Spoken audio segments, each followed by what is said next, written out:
Section 3. You will hear a conversation between an English teacher called Paul and a former student of his called Kira. First, you have some time to look at questions 21 to 25.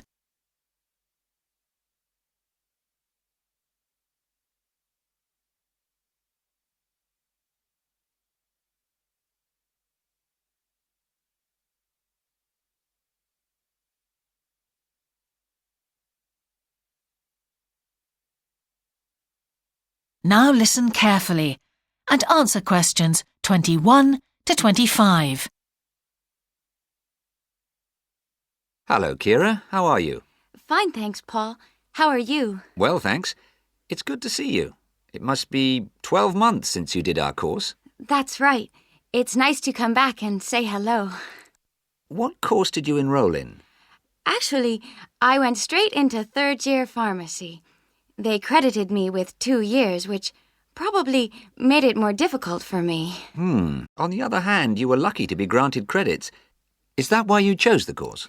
Yes, and as I'd already finished a course in it in my country, I thought it would be easier if I studied something I already knew. I didn't realize you went into third year. I thought you started in first year.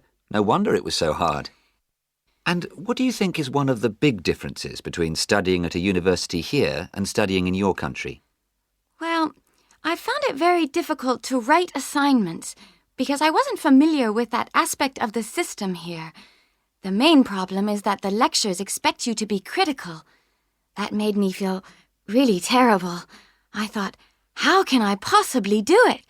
How can I comment on someone else's research when they probably spent 5 years doing it? I think a lot of people who come from overseas countries have similar problems. But after a while, it became easier for me. People expect you to have problems with the process of reading and writing, but in fact, it is more a question of altering your viewpoint towards academic study. How was the content of the lectures? Was it easy for you? I didn't really have many problems understanding lectures. The content was very similar to what I'd studied before.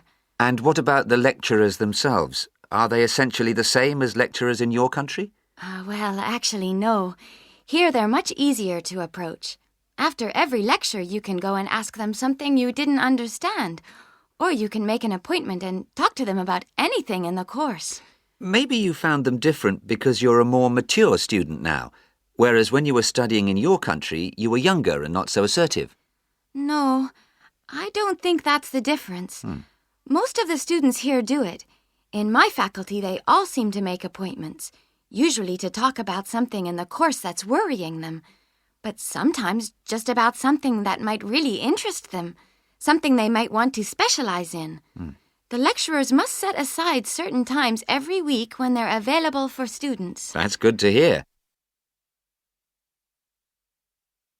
Before you hear the rest of the conversation, you have some time to look at questions 26 to 30.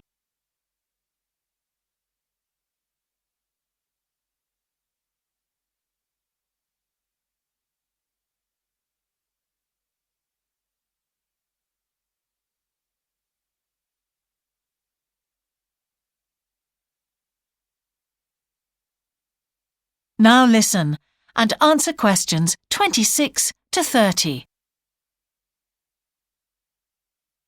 And how was your timetable? Was it a very busy year? Oh, very, very busy.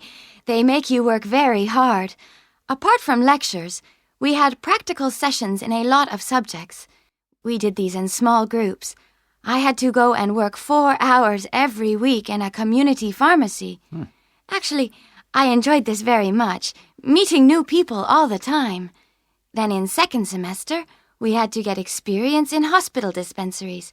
So every second day we went to one of the big hospitals and worked there. And on top of all that, we had our assignments, which took me a lot of time. Oh, I nearly forgot. Between first and second semesters, we had to work full-time for 2 weeks in a hospital. That does sound a very heavy year. So, are you pleased now that you did it?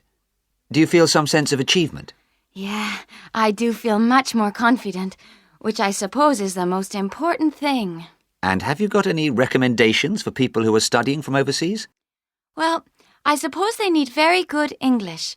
It would be much better if they spent more time learning English before they enter the university, because you can be in big trouble if you don't understand what people are saying and you haven't got time to translate. Anything else? Well, as I said before, the biggest problem for me was lack of familiarity with the education system here. It sounds as if it was a real challenge. Congratulations, Kira. Thanks, Paul.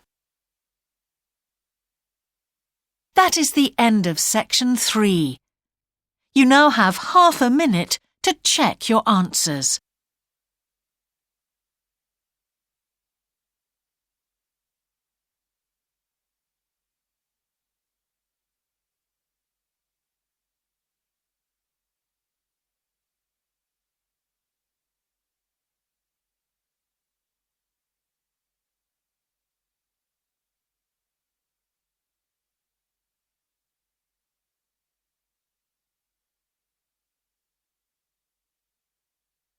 Now turn to section 4.